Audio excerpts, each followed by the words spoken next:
श्री चक्रधर स्वामी की जय। श्री गोपाल कृष्ण महाराज की जय। श्री दत्तात्रेय महाराज की जय। श्री चक्रपाणि महाराज की जय।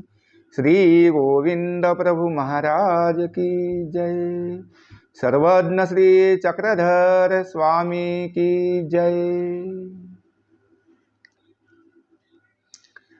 श्रुति श्री चक्रधरांची स्मृति आचार्य नागदेवांची वृद्धाचार कवीश्वर व्यासांचारूढ परशु व्यासांची मार्गरूढी जाणावी गुरुजर श्री थोर शिव व्यासाची पंच प्रमाणे महे परमार्गी असति इतर अन्यथची विश्ववंद्य विश्वात्मा विश्वगुरु स्वामी चक्रधर कलियुगीचा परमेश्वर हाची असे ओळखा भजा प्रवर। भाइयों और बहनों, मेरे सर्वज्ञ श्री चक्रधर स्वामी जी के तत्व ज्ञान के अनुसार चलने वाले सभी संत महंत भिक्षुक वासनिक और नामधारक बंधु भाइयों बहनों, मैं आज आपको गुरु स्मृति के इस अध्याय में हमारे जो परम पूजनीय आदरणीय प्रातस्मरणीय साहित्याचार्य महाकवि ऐसे जो हमारे कवीश्वर कुलभूषण साहित्याचार्य परम पूजनीय प्रातस्मरणीय आदरणीय कैवल्यवासी पालिमकर बाबा जी, इन्होंने जो इस महानुभाव पंथ की जो सेवा की है, बहुत ही अपूर्व ऐसी सेवा की है। और ऐसे सेवा करते करते उन्होंने अपना जो बचपन है, अपनी जो जवानी है और अपना जो पूरा आयुष्य है, वो साधन दाता सर्वज्ञ श्री चक्रधर स्वामी महाराज जी के पवित्र श्री चरण कमल पर उन्होंने अर्पित किया है। ऐसे हमारे श्री गुरु जी पट्टाधिष्ठित आचार्य श्री पालिमकर बाबा जी, इनके बारे में अल्प परिचय मैं दे रहा हूँ गुरु स्मृति के सदर में। वो आप जरूर सुनिए, मिस न करिए, क्योंकि ऐसे जो थोर थोर महानुभावीय संत महंत है, इनकी जो चरित्र है वो चरित्र हमें प्रेरणा देते हैं। वो चरित्र हमें सर्वज्ञ के राह पर चलने के लिए हमें प्रोत्साहित करते हैं। आचार से योग्यता निपुणता आती है और विचार से निपुणता आती है। ऐसे ये चरित्र रहते हैं। और ऐसे ही इस सदर में मैं आपको हमारे जो गुरु जी है इनके बारे में कुछ अल्प परिचय दे रहा हूँ। वो आप जरूर सुनिए, मिस न कीजिए। और अभी मैं चालू करता हूँ। हमारे जो श्री गुरु जी थे, ये 5 भाई और एक बहन, ऐसे 6 थे। इनमें 5 जो थे वो परम पूजनीय प्रातस्मरणीय आदरणीय कैवल्यवासी आमनाय श्री रुद्धपुर निवासी श्री पैठनकर बाबा जी थे। उसके बाद परम पूजनीय आचार्य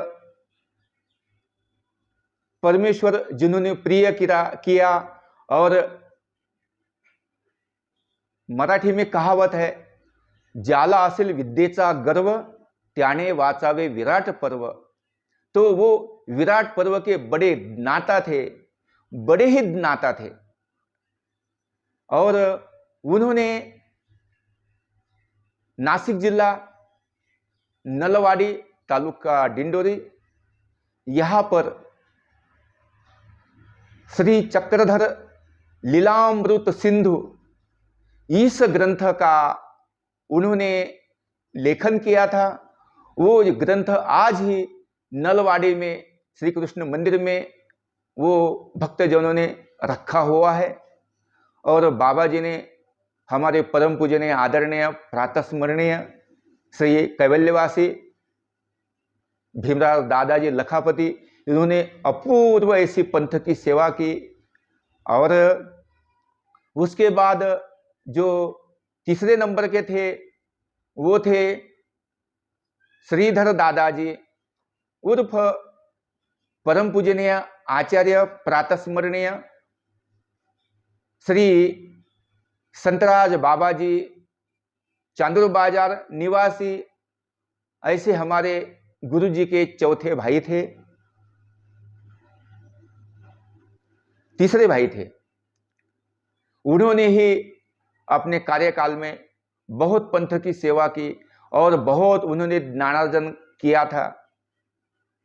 और उसके बाद हमारे जो श्री गुरुजी आते हैं, इनका ये चौथा नंबर है। और इनका नाम मुरलीधर पालिमकर। हमारे जो गुरुजी ने जो अध्ययन किया है,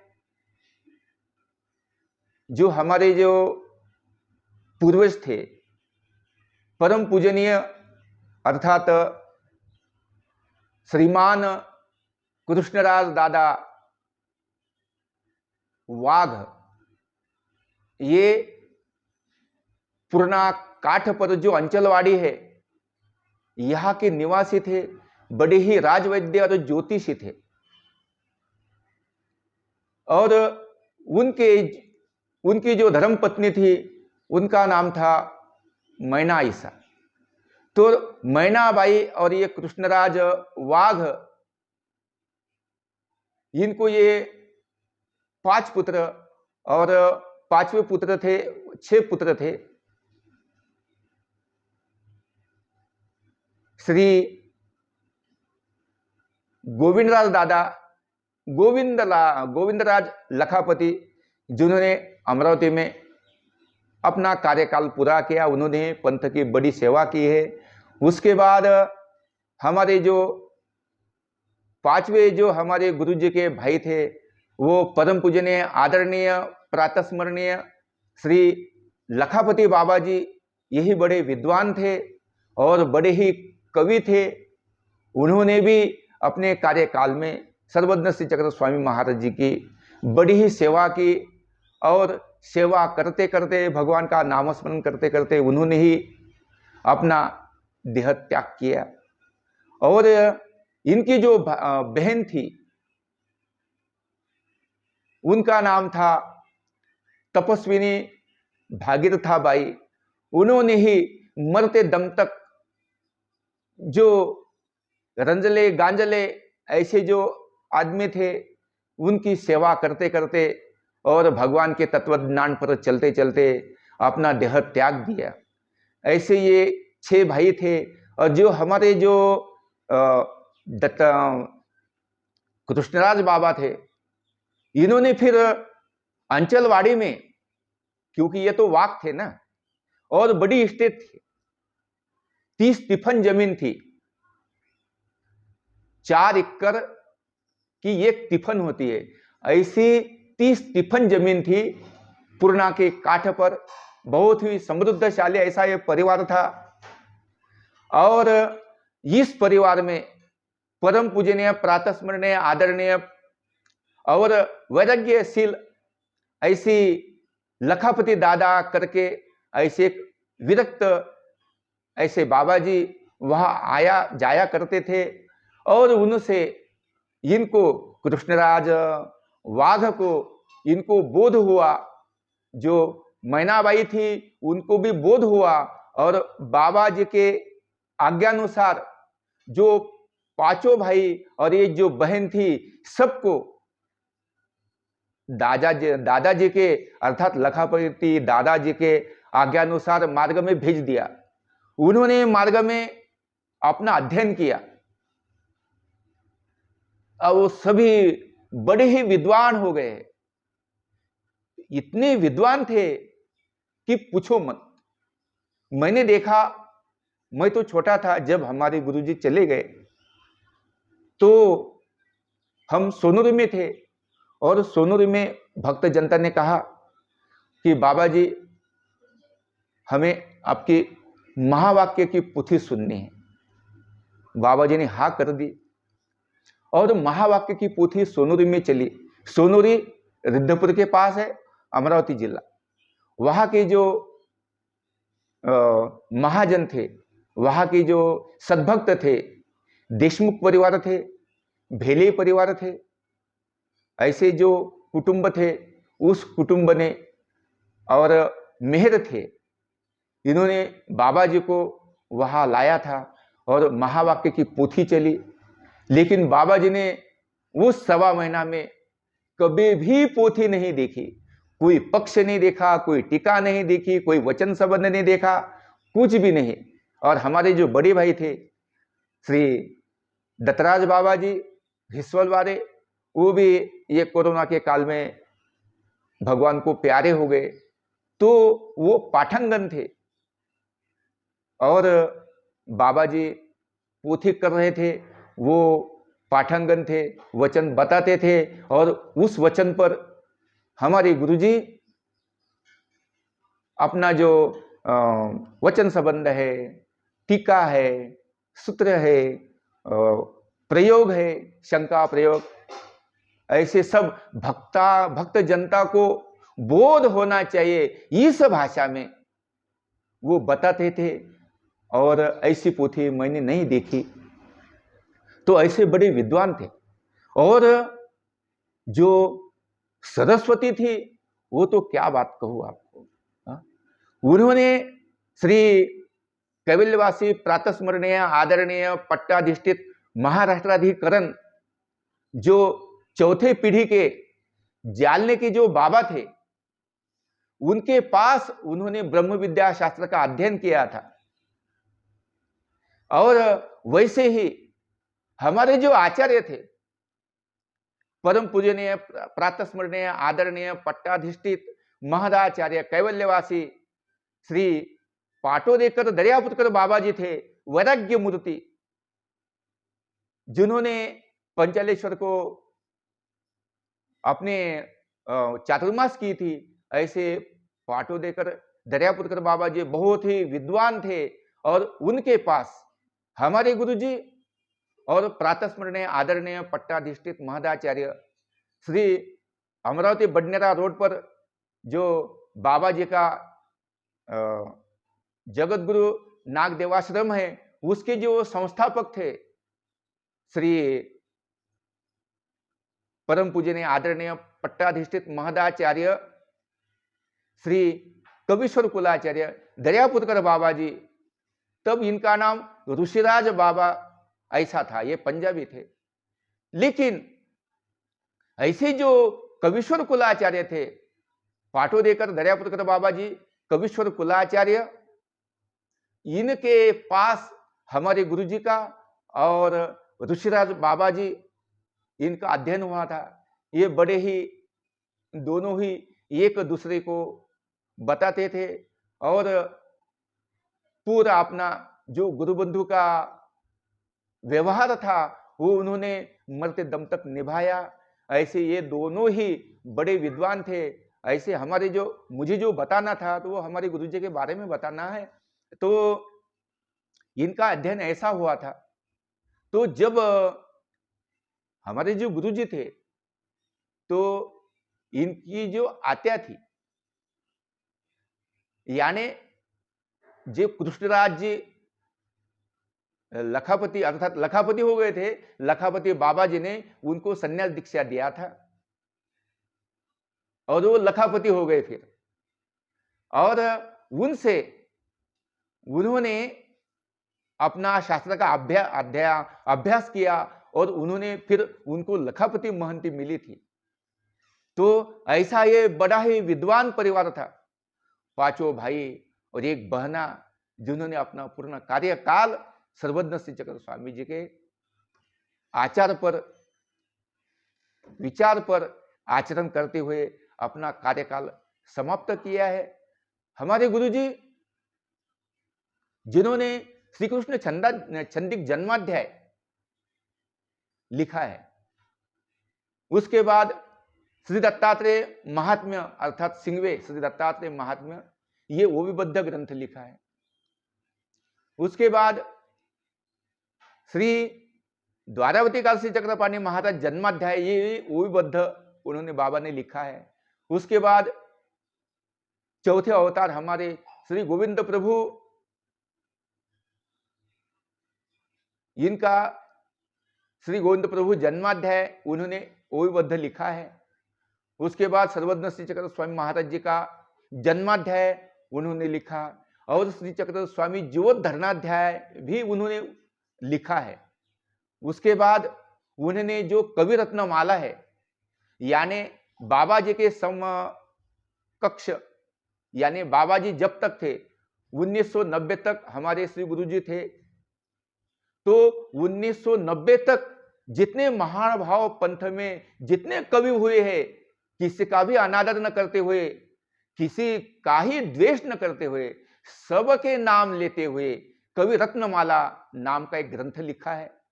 उसके बाद सर्वज्ञ चक्र स्वामी महाराज जी के जो पूर्वार्ध, एकांक पूर्वार्ध, उत्तरार्ध, ये जो लीला चरित्र है, तो इस लीला चरित्र पर हमारे गुरुजी ने अपूर्व ऐसे अभंग छंद में पूरी लीला चरित्र पर अभंगमय लीला चरित्र कर दिया है।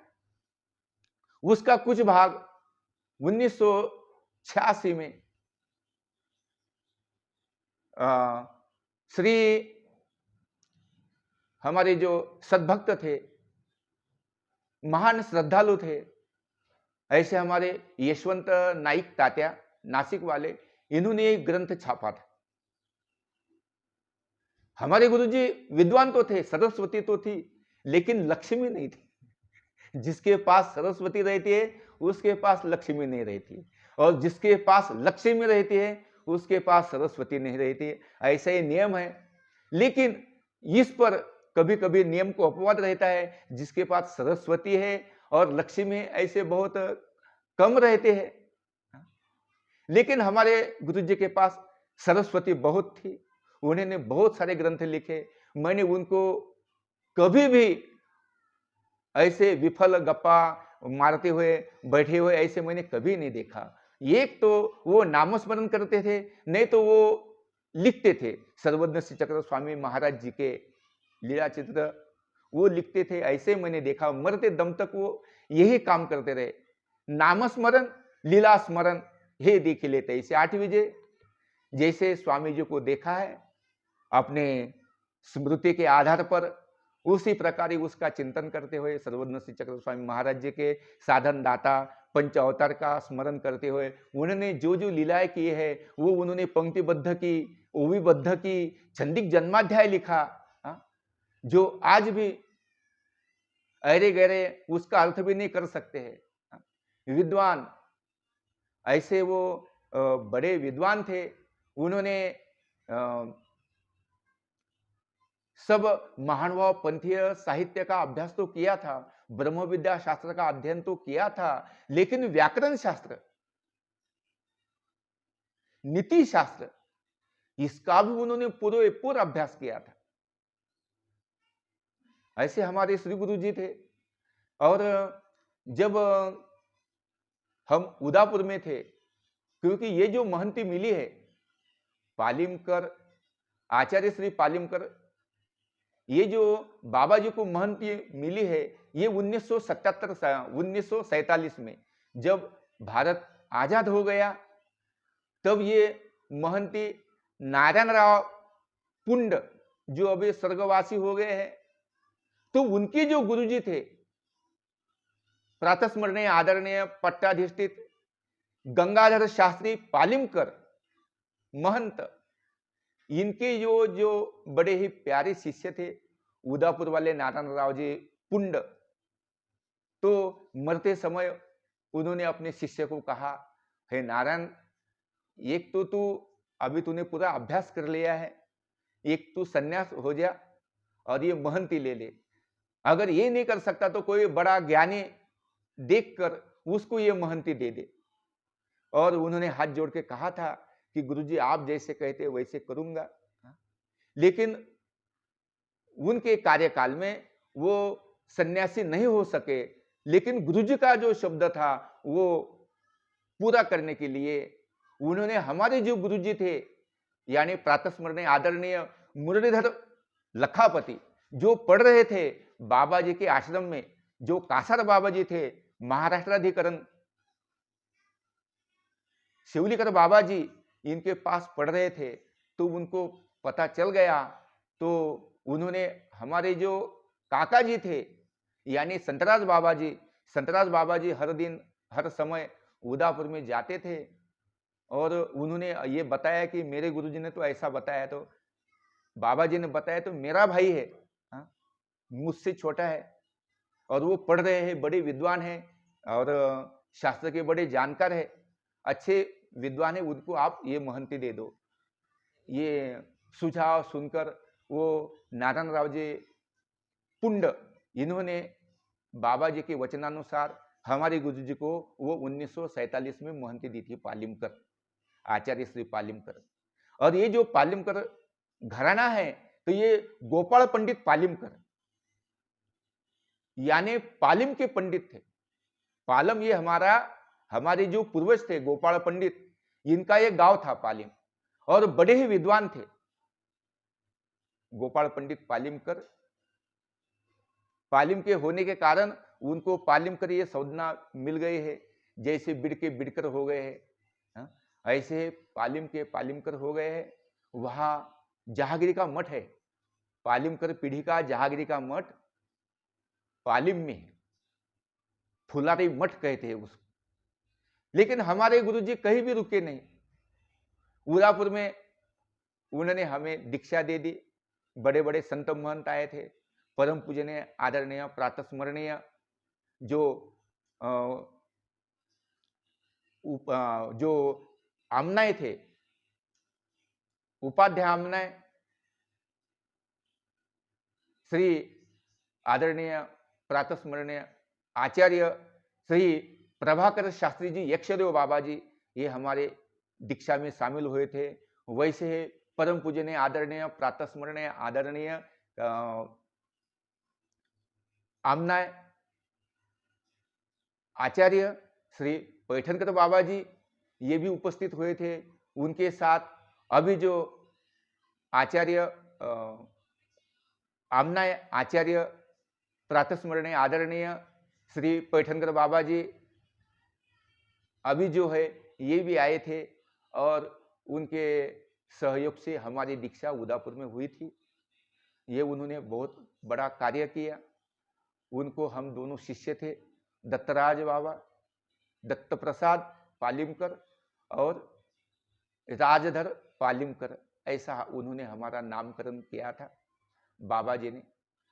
और बाबा जी ने हमें दोनों को भी बहुत बड़ा पढ़ाया है, लिखाया है, और अटन विजन भिक्षा भोजन करते करते ही वो जहाँ भी चातुर्मास है वहाँ जाते थे, 4 महीने रहते थे। वाई को बाबा जी 8-10 साल थे। वाई के लोगों ने, जो कोल्हे परिवार था, जो धोतरकर परिवार था, जो आगे परिवार था, और भी जो डफर परिवार था, उन्होंने कहा बाबा आप यही रुक जाओ, यही हम आपको आश्रम बनवा देते हैं, कुटिया बनवा देते हैं। बाबा ने कहा नहीं, मुझे रहना नहीं, मेरे भगवान ने जो कहा अटन विजन भिक्षा भोजन, ऐसा ही मुझे करना है। चातुर्मास होने के बाद जब दीपावली होती थी तो तब निकलते थे, अटन विजन भिक्षा भोजन करते करते थे, त्र्यंबकेश्वर जाते थे, जाने के लिए 2-4 महीने लगते थे, आने के लिए 2-4 महीने लगते थे, और तब तक चातुर्मास का समय आ जाता था। और चातुर्मास के समय जहाँ चातुर्मास भक्तों ने दी है वहाँ रहते थे, और वहाँ जो रंजले गांजले है मानवा पंथ से जो छूट रहे हैं, ऐसे भक्त थे, उनको ज्ञान देते थे और उनको दृढ़ करते थे। ऐसा ही उनका कार्य था। वो कार्य करते करते श्री हमारे गुरुजी प्रातः स्मरणीय आदरणीय पट्टाधिष्ठित महाराचार्य कविश्वर कुलभूषण महाकवि बाबा जी हिस्वल आ गए, और हिस्वल की जनता ने बाबा जी से कहा कि बाबा जी, आपके प्रेरणा से यहाँ मंदिर बनवाया है, अब आप भी बहुत थक चुके हो, अभी आना जाना बंद करो, यही रुको, हम आपको आश्रम बनवा देते हैं, कुटिया बनवा देते हैं। और हमने भी अनुरोध किया बाबा जी को कि आप अभी रुक जाओ बाबा, बहुत सायास लगता है यहाँ वहाँ जाने के लिए। आजकल जो भाग दौड़ है वो भी बहुत हो गई है, और वो करने में बड़े असमर्थता होती है, और आप भी अभी बुजुर्ग हो रहे हैं, आपको भी चलने फिरने की ताकत कम हो रही है। इस पर बाबा जी ने रुकार दिया, और वही फिर 1984 से वही रुके बाबा जी। और 1990 में नामस्मरण करते हुए एक दिन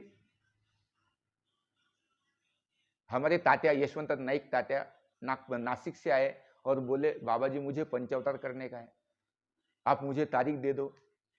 बाबा जी ने तारीख दे दी, लेकिन वो मिस हो गए, उस तारीख पर वो नहीं हो सका। फिर आ गए, फिर बोले, बाबा जी उस तारीख को नहीं हो सका, लेकिन अभी तारीख दो। बाबा जी ने कहा, ये आखिरी तारीख है, इसके बाद आपको तारीख नहीं मिलेगी। नहीं बोले, बाबा जी आप जैसा कहोगे वैसा ही करूंगा। और बाबा जी ने 30 तारीख दी, मई की 30 तारीख दी, और मई की 30 तारीख को 1990 मई की 30 तारीख, इस तारीख को तात्या जी ने, यशवंत नाइक तात्या ने बहुत बड़ा पंचावतार किया। और तब हमारे गुरुजी ने वो सबको संबोधित करते हुए एक लीला बताई। वो लीला ऐसी थी, धावगा देवा पावगा देवा, राखेगा देवा पूछेगा देवा, ना पूछे तो मारेगा देवा। इस प्रकार भक्तों को बताते थे। वो लड़िता ऐसा है, और वो बड़ी दुखी है, उसको कालस्फोट हुआ है, असह्य वेदना हो रही है, और असह्य वेदना होते हुए उसे तो कौन परमात्मा ये भी पता नहीं, लेकिन वो कह रही है, धावगा देवा मेरे लिए धाव, मेरे पास आओ, मेरे पास दौड़ के आओ, धावगा देवा पाओगा देवा, मुझे पाओ, मुझे ये दुख से उबारो, राखीगा देवा मेरा रक्षण करो, मुझे दुख से उबारो। इस प्रकार वो रोती रही, और इस प्रकार कहती रही, धावगा देवा पाओगा देवा, राखेगा देवा पूछेगा देवा। महादायसा थी, बाईसा थी। बाबा जी उस गांव में स्वामी जी का मुक्काम था, और वो शोर, उसका तड़पना सब भक्त मंडली सुन रहे थे, लेकिन कोई भी सर्वज्ञ जी के पास मन से तो स्वामी जी को उसके लिए विनंती करने को जी चाह रहा था, लेकिन कोई विनंती नहीं कर सका। और जब सवेरे हो गई तो फिर महादायसा बाईसा कहते हैं, बाबा यह एक जो वृद्धा थी, जो बड़े दुख से व्याकुल थी और रो रही थी, गा रही थी, धावगा देवा पाओगा देवा, राखेगा देवा पूछेगा देवा, लेकिन अब उसका कोई स्वर सुना नहीं देता, उसका कोई रोना सुना नहीं देता, शायद वो मर गई है, ऐसा लगता है। तो स्वामी जी ने कहा, नहीं भाई, हम वहां गए थे,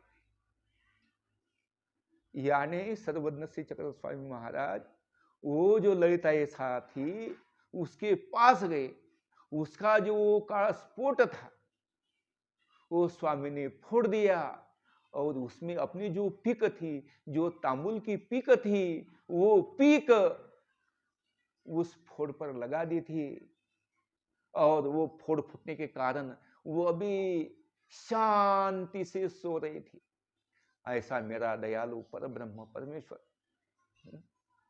जीवों का दुख नहीं दे सकता और वो दुख को नष्ट करने के लिए वो गांव गांव घूम रहा है, शहरों शहर घूम रहा है, देशों देश घूम रहा है, गली में घूम रहा है, पहाड़ों में घूम रहा है, जंगलों में घूम रहा है। पाँव में कुछ नहीं है, ना जूता है, ना चप्पल है, ना वाहना है, ना खड़ावा है, कुछ भी नहीं है। माथे पर एक सुड़ा है, श्री मुकुट पर एक सुड़ा है, चांपे गौर विशाल नेत्र अजान बाहु लंब करना, ऐसी श्री मूर्ति सबों का त्याग करके, सब विषयों का त्याग करके कवना कौनी वेशन, कवना कौनी वेशन, ये तो जीव जी ही जी वेशन। इस प्रकार जीवों का उद्धार करने का ही उसने बीड़ा उठाया है सर्वज्ञ श्री चक्र स्वामी जी ने।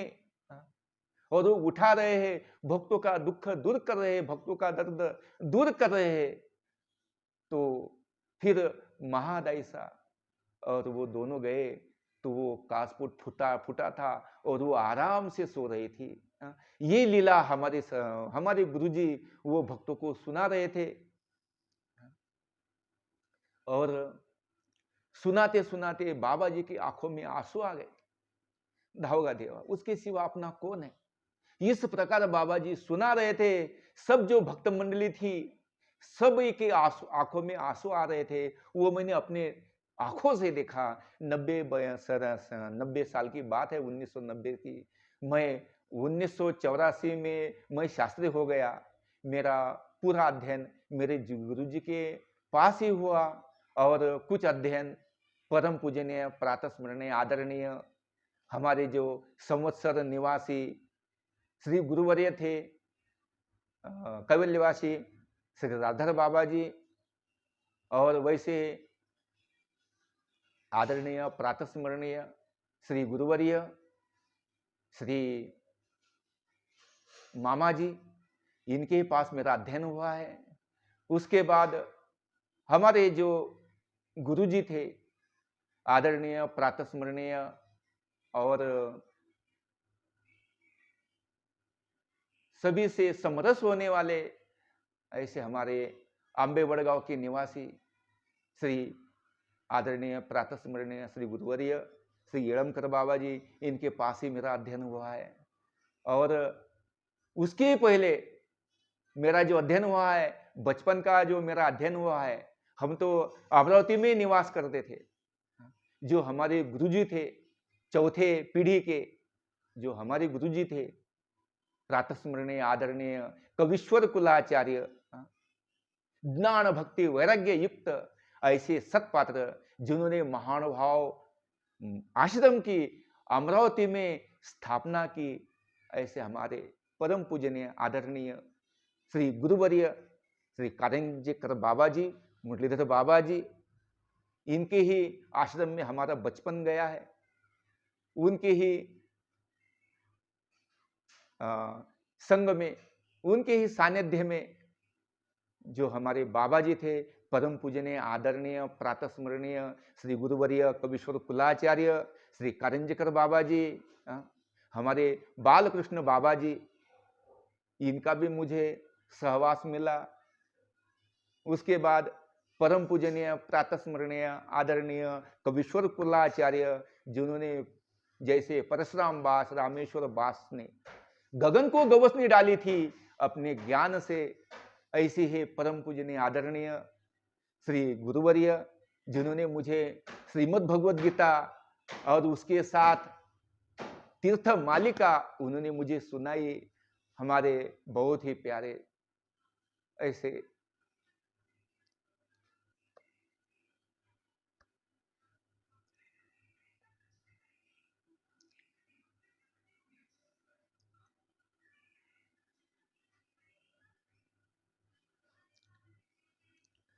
श्री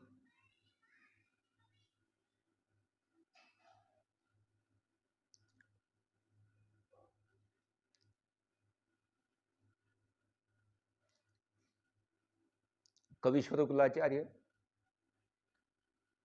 कारंजेकर बाबा जी, श्री गोविंदराज बाबा जी,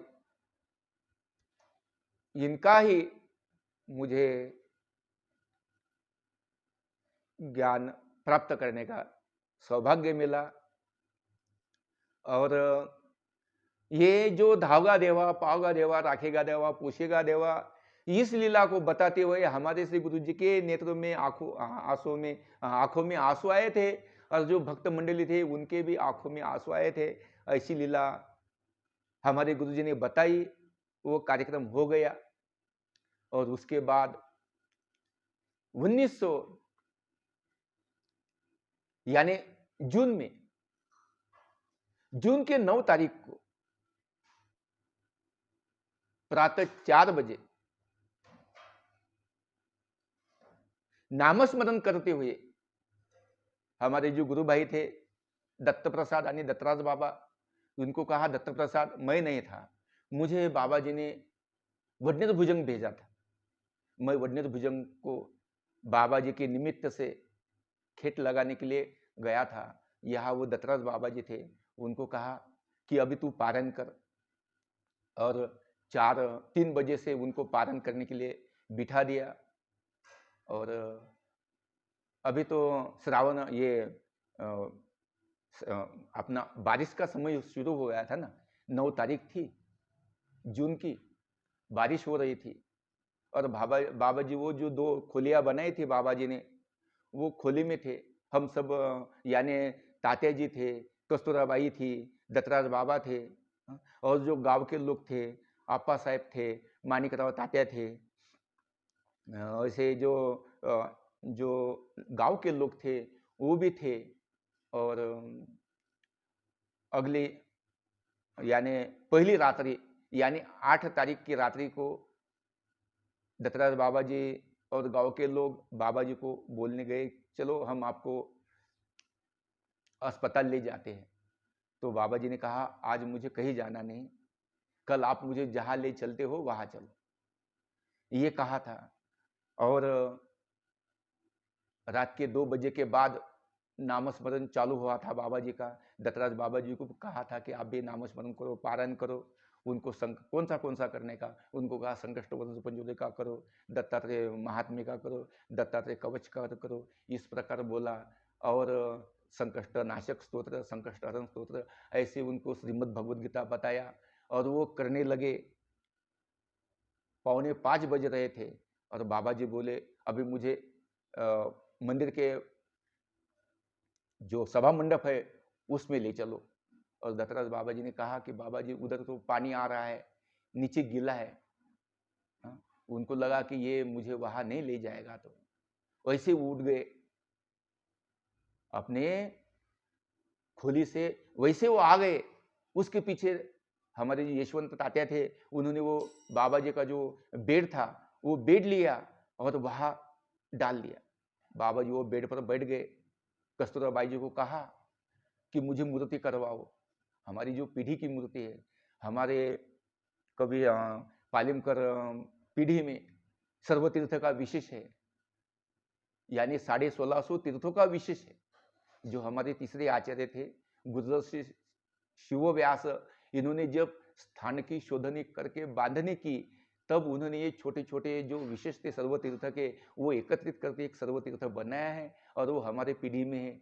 उसका वंदन बाबा जी ने कस्तूराबाई जी को कहा कि मुझे उनका वंदन करवाओ, मूर्ति का वंदन करवाओ। मूर्ति का वंदन करवाया, सर्वतीर्थ का वंदन करवाया, और सभी को हाथ जोड़े, सभी की तरफ देखा। और उत्तर दिशा में बाबा जी का जो बेड था पूर्व पश्चिम था, कि पूर्वाभिमुख मंदिर है, पूर्व की तरफ सिर और पश्चिम की तरफ पांव थे। सबको देखा, सबको दंडोत किया, और नामस्मरण करते हुए सवेरे 5 बजे सर्वज्ञ श्री चक्र स्वामी महाराज जी का नामस्मरण करते हुए उन्होंने अपने प्राण त्याग दिए, अर्थात कैवल्य पद को प्राप्त हुए। ऐसे बाबा जी ने महान धर्म की सेवा की है। अपने कार्यकाल में उन्होंने कभी ही किसी ही प्रकार के प्रलोभन को और किसी भी प्रकार के पैसों को उन्होंने कोई महत्व नहीं दिया। अटल विजन भिक्षा भोजन ही करते थे, नामस्मरण ही करते थे, जितना लगता है उतने लेते थे। अगर किसी ने बोला कि हमारी तरफ से इतना ले लो, जितना लगता है उतना ही, बाकी नहीं चाहिए।